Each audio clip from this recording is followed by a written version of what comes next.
আজ সকাল সকালই ঘুম থেকে উঠে বাসি কাজকর্ম শেষ করে বাড়ির সব বাচ্চাদেরকে নিয়ে চলে আসলাম আমাদের কচু খেতে কচুর লতি উঠানোর জন্য।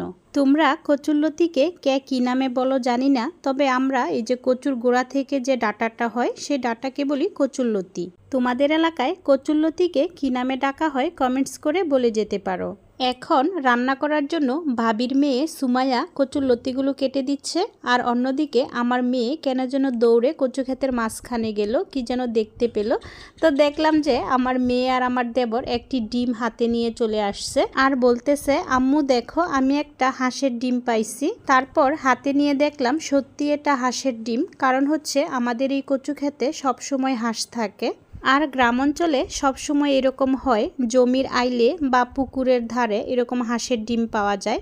তো তোমরা কে কে ছোটোবেলায় এরকম হাঁসের ডিম পেয়েছো কমেন্টস করে বলে যেও। আর আজ আমি এই কচুলতিগুলো উঠিয়েছিলাম শুটকি দিয়ে রান্না করার জন্য, কিন্তু কচু খেতে হাঁসের ডিমটা পাওয়ার পর আমি ভাবলাম যে আজ আর শুটকি দিয়ে কচুলতি রান্না করব না, আজ হাঁসের ডিম দিয়ে কচুলতি রান্না করব। তো একটা ডিম দিয়ে তো আর রান্না করা যাবে না, তাই আমি আমার হাঁসের ঘর থেকে আরও কিছু ডিম নিয়ে নিচ্ছি। আজকের এই রান্নাটা দেখে হয়তো অনেকেই বলতে পারো যে আপু তুমি এসব কি রান্না করো। আসলে যে কোনো রেসিপি কিন্তু প্রথমে একজনই তৈরি করে, তারপর ওই রেসিপিটা দেখে অনেকেই তৈরি করে, হয়তো বা একটু ভিন্নতা থাকে।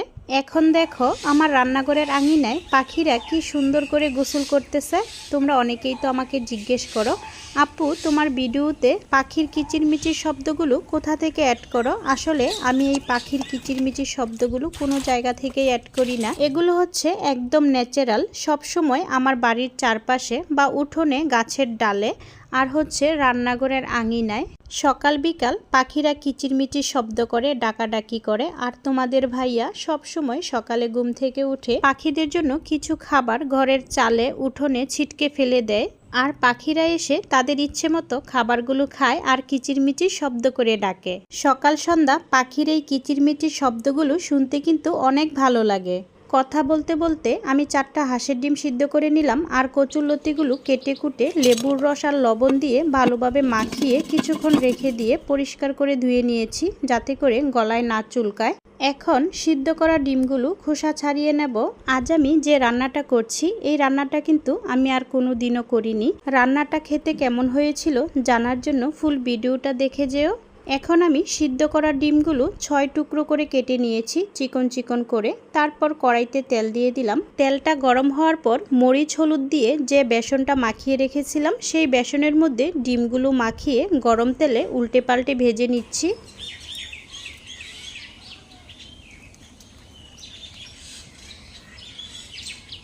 ডিমগুলো ভাজা হয়ে গেছে, এখন বাকি যে বেসনটা আছে ওই বেসনটার মধ্যে কচুর লতিগুলো মাখিয়ে লতিগুলো একটু তেলের মধ্যে ভেজে নিচ্ছি, কারণ হচ্ছে লতি রান্না করার সময় কিন্তু লতিগুলো গলে যাবে। তাই আমি ভাবলাম যে বেসন দিয়ে একটু ভেজে নেই, তাহলে লতিগুলো গোটা গোটা থাকবে।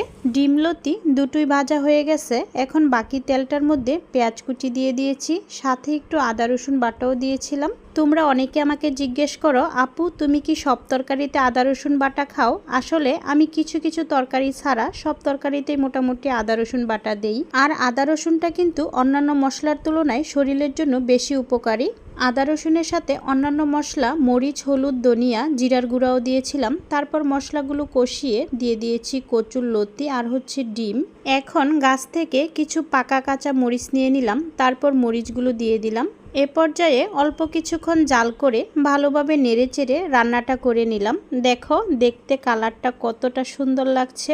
আসলে লতিটা কিন্তু আমরা বেশিরভাগই চিংড়ি মাছ কিংবা শুটকি দিয়ে রান্না করে থাকি, কিন্তু ডিম দিয়ে যে লতি রান্না করলে খেতে এতটা মজা হয় তোমরা না খেলে বুঝতেই পারবে না।